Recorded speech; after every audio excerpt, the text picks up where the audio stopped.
चलिए।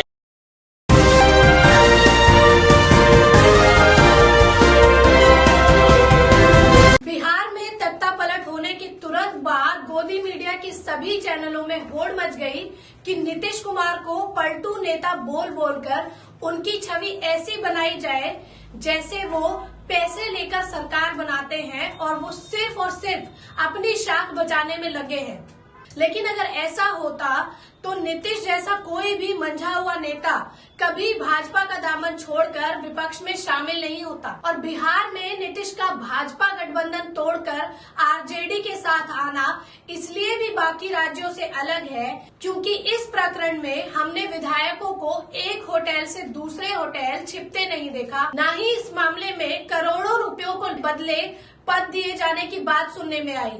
ऐसे में ये कहना गलत नहीं होगा कि नीतीश कुमार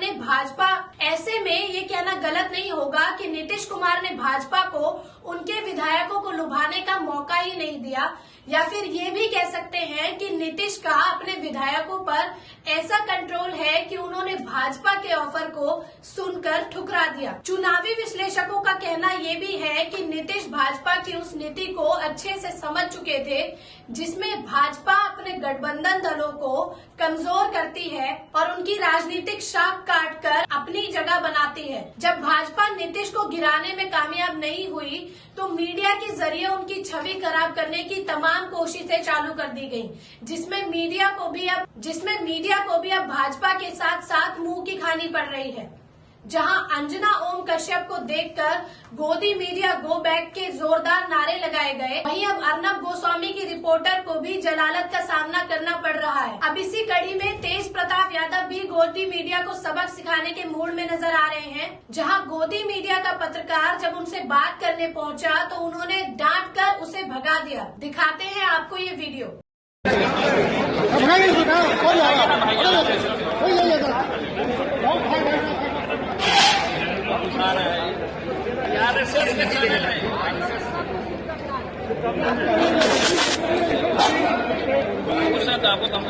गोदी मीडिया बिहार को लेकर जिस तरीके से खबरें लोगों को परोसने की कोशिश कर रही है, उस पर पत्रकार दीपक शर्मा और सुशांत झा समेत रवीश कुमार का भी बयान सामने आ रहा है। आइए आपको बताते हैं क्या कहा इन सभी पत्रकारों ने और बिहार के मामले में उनकी क्या राय है। सबसे पहले बात करते हैं दीपक शर्मा की। दीपक शर्मा का कहना है कि परिवारवाद का आरोप नहीं लगा सकते, भ्रष्टाचार का आरोप नहीं लगा सकते, माफियावाद दंगाई का आरोप नहीं लगा सकते, इसलिए गोदी मीडिया को आदेश पास किया गया है कि पलटू कहकर छीछा लेदर करिए।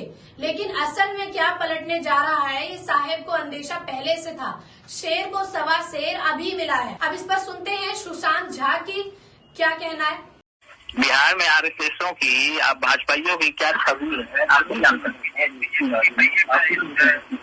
अच्छा, अब नीतीश जी की छवि सुधर गई है। आप लोग पलटू चाचा कहते थे, अब सुधर गई है छवि, अब नहीं कहेंगे ना। नरेंद्र मोदी जी पलटू चाचा हैं। अच्छा, तो ये तो आप पलटी मार रहे हैं, फिर आपको अभी नीतीश नरेंद्र मोदी जी पलटू चाचा हैं और आप भाजपा और आरएसएस के बहुत बड़े एजेंट हैं जो एंकर बन के बैठे हैं।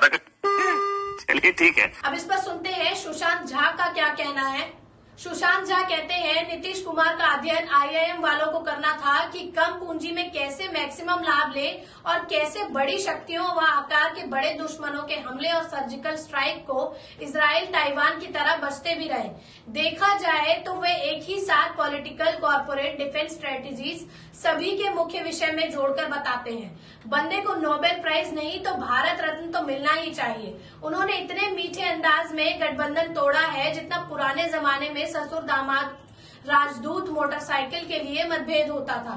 यानी एक खिड़की खुली हुई है कि तेजस्वी ने ज्यादा दबाया तो वहीं फिर से इधर आएंगे।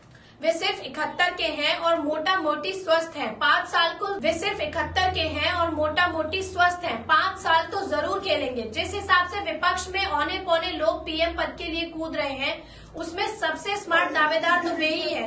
वैसे भी Nitish Kumar blue chip stocks की तरह नहीं है, वे म्यूचुअल फंड की तरह विविध निवेश समावेशी हैं, विशाल हृदय, सबको अपनाते हैं, फेसबुकिया मित्रों का सीखना है, झगड़ा करो लेकिन मीठे तरीके से, तू तड़ाक और गालीबाजी मत करो, क्या पता कब किसी एनडीटीवी वाले को जी न्यूज में नौकरी करनी पड़ जाए।